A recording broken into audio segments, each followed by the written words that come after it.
What is the deal? My name is Spacemane Riggs, and this is Spacemane Chats. I'm your host, Spacemane Riggs. Welcome. This is the first YouTube video I've ever made. I've never made a video like this before, so here it goes. Let's see what we can do. Today, we're going to talk about love, what it is, and how to get it. I'm going to make this as simple and straight to the point as possible, and if it goes well, maybe we'll go into some more detail another time. Also, if you're an energy drink company and you want to sponsor me, I think you should do that. Let's drop a Spacemane collab. It'll probably be the best flavor yet, and it'll probably be the highest seller yet. I believe that. Now, love, what is it? On a chemical level, it's oxytocin. I'm pretty sure it's oxytocin. It feels good. It makes you feel all warm and fuzzy inside.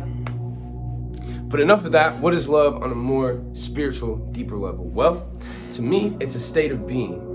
It's a way of life. It's a feeling that you feel where it helps you to embody gratitude, appreciation, and it helps you to look outside of yourself. And look, and what it makes you want to give to other people, someone other than yourself. Maybe it's a person you're in a relationship with and it makes you think in greater terms of not just yourself, but also them. Maybe it's your friends, your family, other people you would do things for that you wouldn't just do if it wasn't for them. So that's what love is. Now, self-love. Let's talk about self-love. This is the most important type of love that you could possibly come across and possibly choose to practice.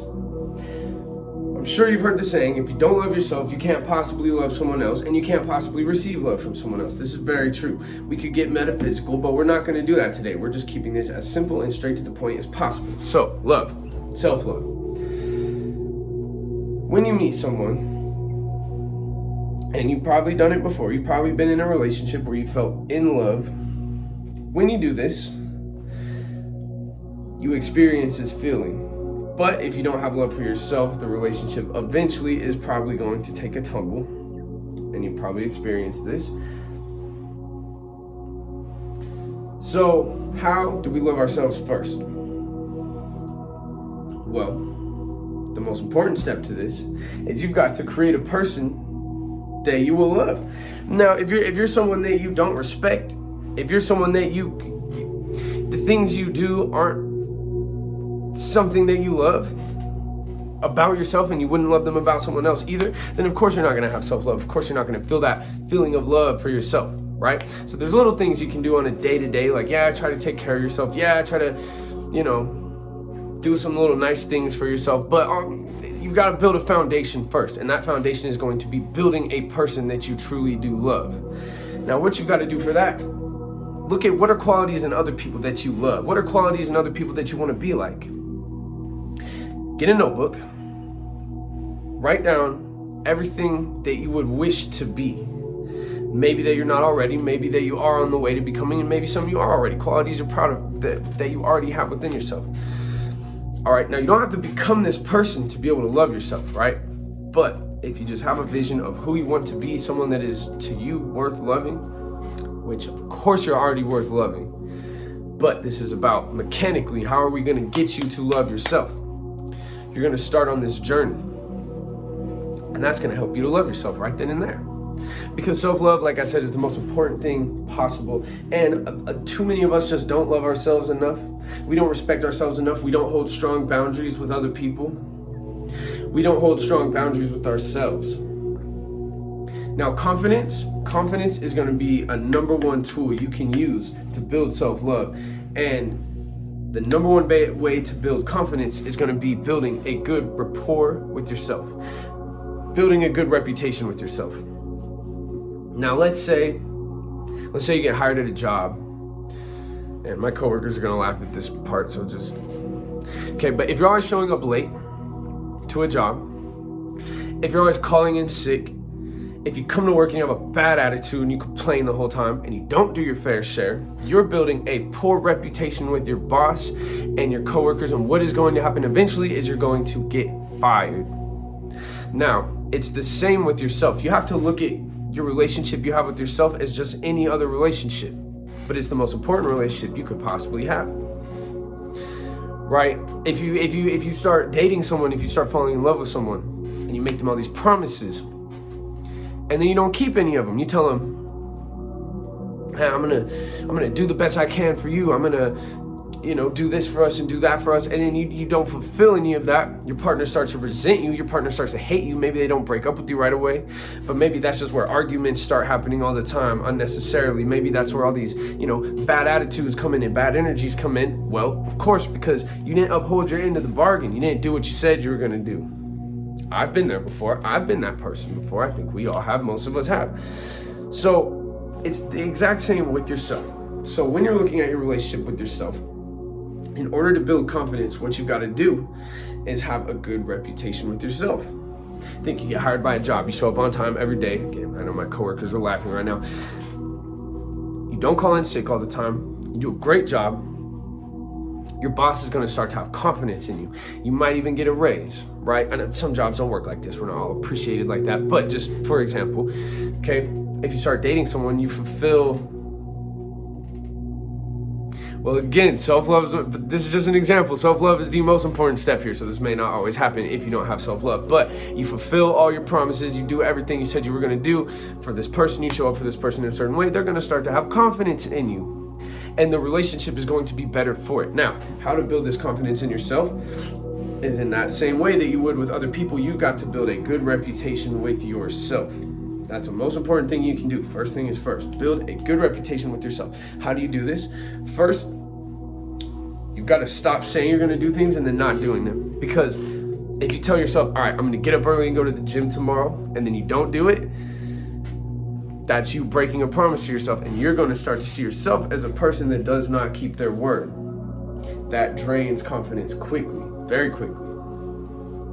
So you've got to be able to have a good reputation with yourself. You've got to do what you say you're going to do. And it's not for other people. It's for yourself. It's for you to know that you are someone that you can trust, that you can listen to. All right. So number one way, fastest, best, easiest way to build confidence is build a good reputation with yourself.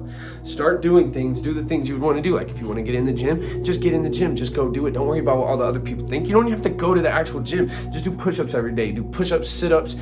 And you know what? If you want, tap in with me. I've done all this before. All right. I know little different exercise routines. I know little different tidbits. So tap in with me if you need help, and I'll help you.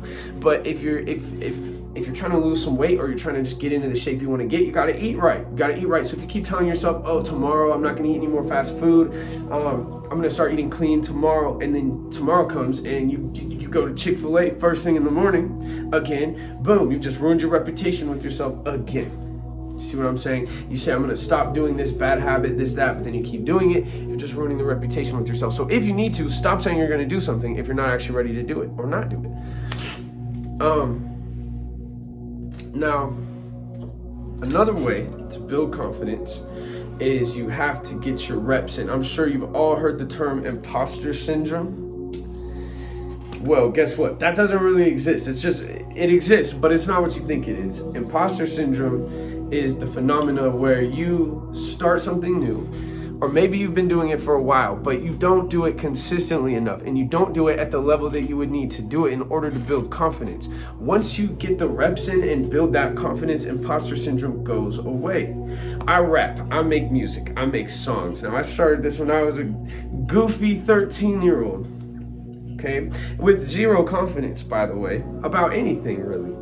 So when I started rapping, and then once the time came where I started doing shows and dropping songs, I didn't feel like a real rapper. I didn't feel like a real musician. I didn't feel like I knew what I was doing. So I had imposter syndrome. Now, over time, it's really just been over the last few years where I just quit caring, and I just started dropping the music. I just started doing the shows, thinking on my own rapper terms, right? Whatever that meant to me, that's just what I am now, and I feel plenty confident in it.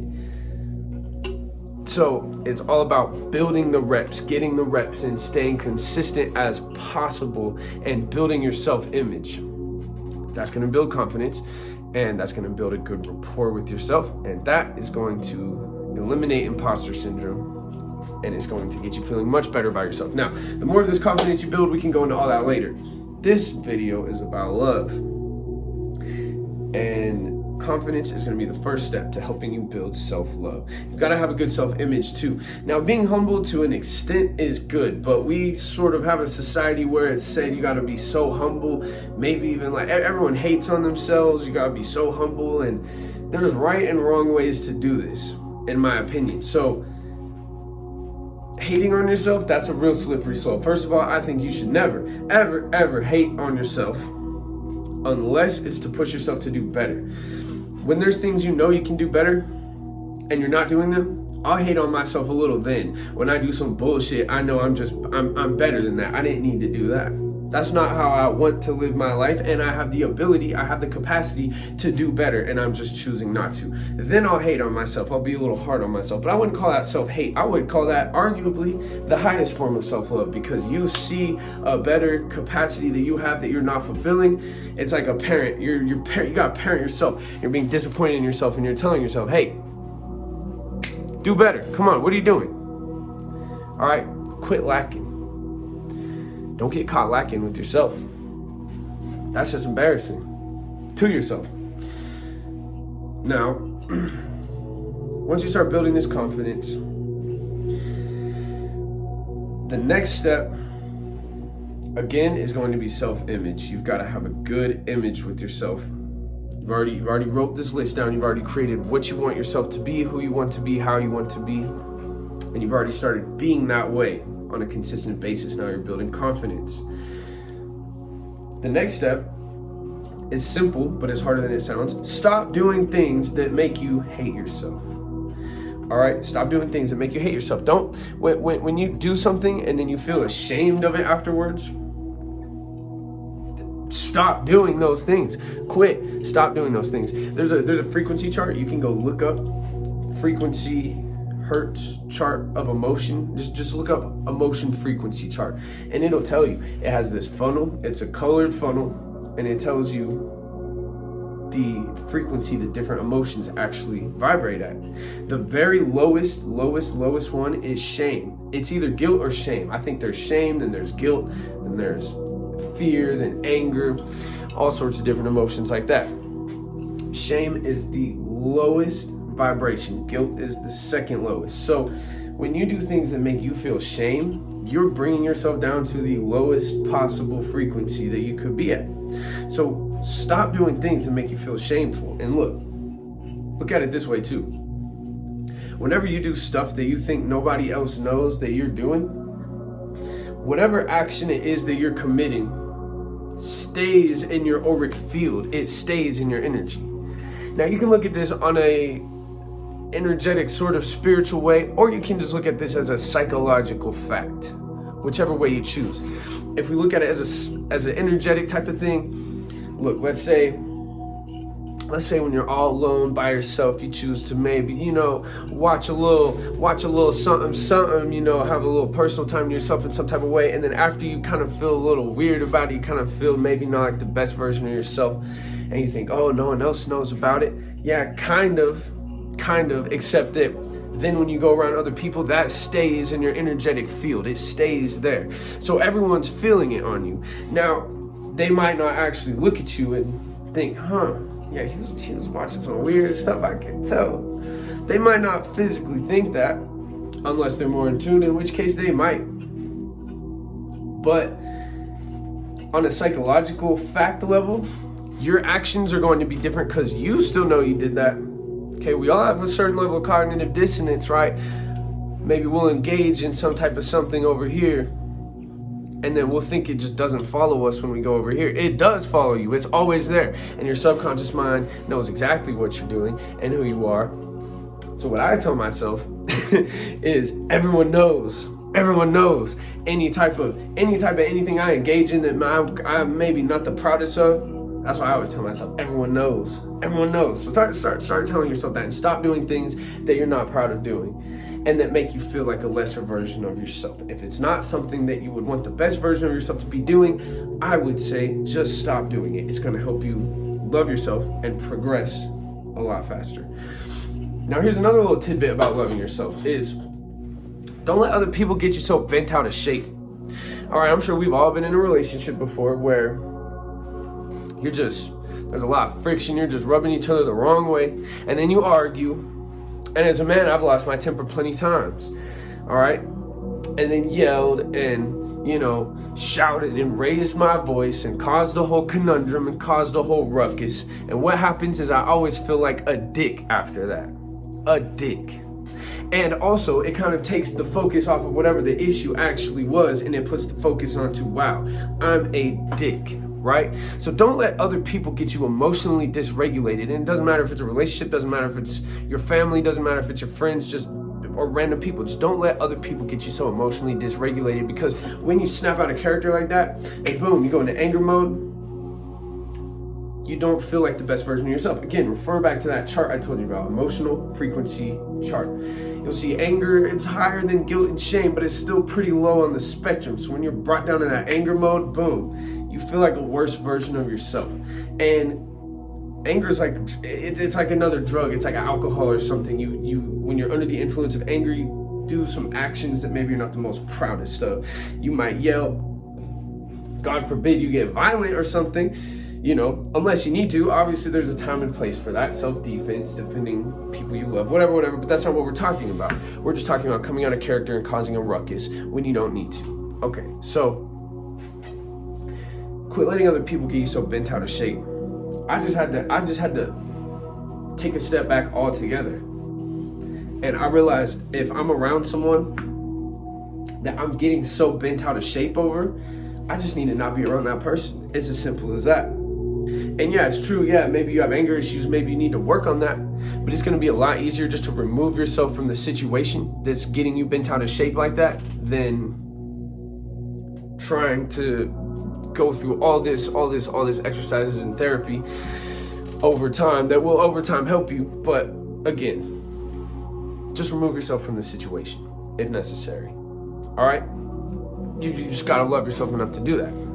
Okay, so self-love, I think that's enough of that for now. Love yourself, and that's going to help you get to where you need to be. Now, finding love. If you want to find love in another person, I've found the universe has an incredibly mysterious way of just dropping it right in your lap when you're least looking for it. You can't force love as a human. You think you're going to download Tinder and swipe, and find the love of your life on there. I've tried Tinder. I haven't found a lot of love on there. I'll put it that way.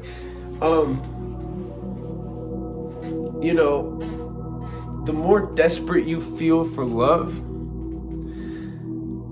the more difficult it's going to be to capture it. And you can't capture love. It's something that comes to you. And again, this is all really built upon a foundation of you need to love yourself first. Because once you do, that's going to open the space. It's like a gate. When you don't love yourself, you're either going to not find love or find the wrong love. And you don't want the wrong love. The wrong love going to mess you up more than not having love at all. And again, I'm speaking in these layman's terms. Not having love, that's really such an illusion, because no one else can give you that love like you think they can. When you come to a state of self-love and then you meet another person that's also in a state of self-love, that's when you will be able to vibrate together and be in love together. I remember watching a Ram Dass talk, and he talked about imagine love like a hot tub. It's like a hot tub, and the water's the love. Now, you can never really fall out of love because there's you and there's me. We can choose to sit in this hot tub together. I'm sitting in this hot tub, you're sitting in this hot tub. We can choose to be in love together, sit in this hot tub together and enjoy the nice warm waters together. Now, if one of us chooses to step out, that doesn't mean the love's gone. That doesn't mean the love's not there. It's just that us two in particular are no longer partaking in this experience of love together. And that's okay. Now, me personally, everyone sees it a little differently. Some people see it as, I have one soulmate on this entire planet. Let me give you some math real quick. Let me give you some statistics. I've been heartbroken plenty of times. That's why I got this little heartbreak tattoo on my hand. I've been there plenty of times. Now, the way that I look at it Let me spit some math on you real quick. And this is just scientific, right? This isn't coming from a place of haterism, and it's not coming from a place of pessimism either. There are approximately 3 billion. Now, I'm gonna talk as a dude. I'm gonna talk to my dudes right here that are seeking out women. There's 3 billion women on the planet, maybe 4 billion. 4 billion. All right, now, if you have a certain type or a certain demographic or type of lady that you like to go after, I did the math. Now, I don't know what this means. Beautiful women. I don't know what that means exactly to Google, but approximately there's about 2% that are going to be your type, right? Everyone has a different type. Everyone has a different type of thing that you look for. Everyone looks so different. Their energy, everything about everyone is so different, right? But about 2% is going to be your type. 2%. I did the math. That's 80 million. There is 80 million of people that is your type on the planet. Now, this goes for my ladies out there too. This goes for everybody out there looking for anybody. There's about 80 million of your type on the planet. All right? And that's just talking physically. If we're talking emotionally, I don't remember who, but I've read about there is a scientific study, and what we would call soulmates, science would refer to them as highly compatible people. Now, every person on this earth has about 25,000 highly compatible people on the planet. So what I'm really getting after here is, if things don't work out with a certain individual, I understand. You might have had such a good, deep connection with them. You might have felt perfect for each other in every way. I've been in love a couple times, and I've experienced different types of love. And you know, love is such an interesting thing, and it's different ways to experience it, but it's so easy to get stuck on one person and hung up on one person. Again, it's not this person that's giving you the love. The love comes from yourself. And then the love also is just already there out in the universe. It just already exists. It's already there. And it's just about you and another person tapping into it. So if you've already tapped into it with this one person in particular, it didn't work out, it's probably not going to work out to go get back with them, because another thing that happens through our relationships is resentment tends to build. Now, when resentment builds, it might be just about time to hightail it up out of there. I get it. Sometimes there's circumstances. You might have kids with this person. You might have a house with this person. You might have built a life with this person. But once resentment starts building, if you're not attacking the resentment as it's happening and finding ways to alleviate that, once you have this just giant snowball of resentment built in the relationship, chances are it is going to cause you more harm than good to try to fight through that and try to struggle through that. I've been there. I've had a 6-year relationship with an individual, and we were young. We were super young when we got together, and a lot of different things happened on both of our ends that built a lot of resentment on both ends. And no matter how hard we tried to fix this, to make it better, it just wasn't really attainable to make that happen. And over time, things didn't work out, and that's how it goes. And it was a little messier than you would have wanted it to be. That's just how it goes when resentment gets built. So once resentment gets built, it's probably not the best idea to try to go back to that person, even though you have all the memories with them, even though you have all the connections built with them, life built with them, whatever. It's probably just best to try to go tap into that love with a new person at that point. So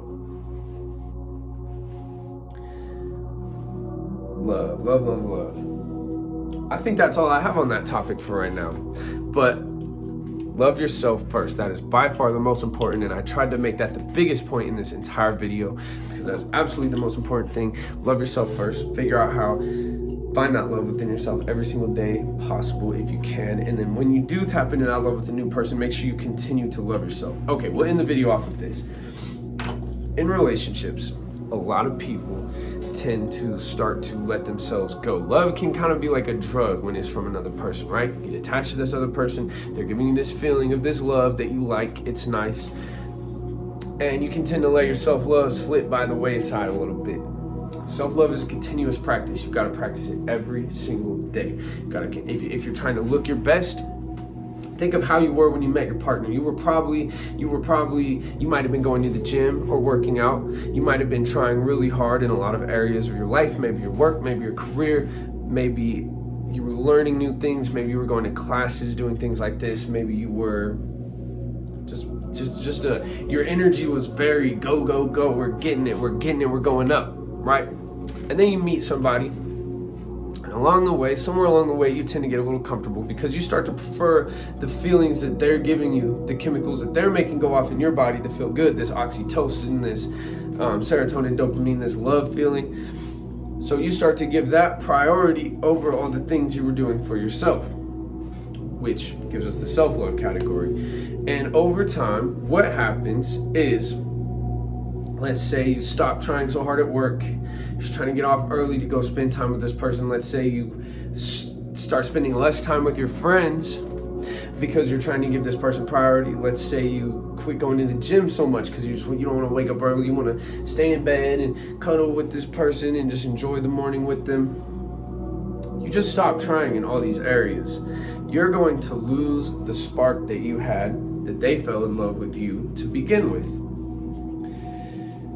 Now, I think what's really happening on a more or less energetic, metaphysical level is you lost that self-love you had. You lost that self-love. You let it go by the wayside because true self-love cannot be dampened by anybody. And the boundaries you have when you have true self-love is immense. You might want to go spend time with this person, but you know you haven't hit the gym yet that day. So you know you've got to go hit the gym. You might want to go eat ice cream every night with this person and desserts, but you know you told yourself you're going to eat healthy, so you're going to cook healthy. It's okay to still go enjoy some stuff with them, but on a day-to-day basis, you're still going to stick to your principles because that is self-love. And once you let that go, what happens is this other person starts to resent you. And can you blame them? Because there was an unsaid promise to them that when you got with them in the state you were in, that was the person they were signing up for. This person, you, that has a lot of self-love, that goes and does all these things that you say you're going to do, and then you just turn into this comfortable person. You start to get out of shape. You start to get moody and bitter over time, and you just start to just all these things about you, and then they fall out of love with you. They have resentment towards you. But you can't blame them. You can't be mad at them. You think you can. And most people are, and most people do act like that. But you started being lazy. You started not doing the things you said you were going to do. You started just overall just vibrating at a lower level and not a level of self-love. So when they're mad at you, can you really blame them for that? No. Because you lied to them. You told them they were getting this person, even if you didn't say that verbally. And now you turn into this person once they already feel stuck with you and once they've already built a life with you. So if you stop trying and you lose your self-love, of course they're not going to love you. So again, self-love is the foundation of all of this. Thank you for watching today. My name is Spacemane Riggs. This has been Spacemane Talks, Spacemane Chats, Spacemane Yaps, whatever we're going to call it. And I appreciate you joining me today. Keep an eye out. Spacemane gang, going to the gym now. Go get those reps in, baby. Go build that self-love. Let's go.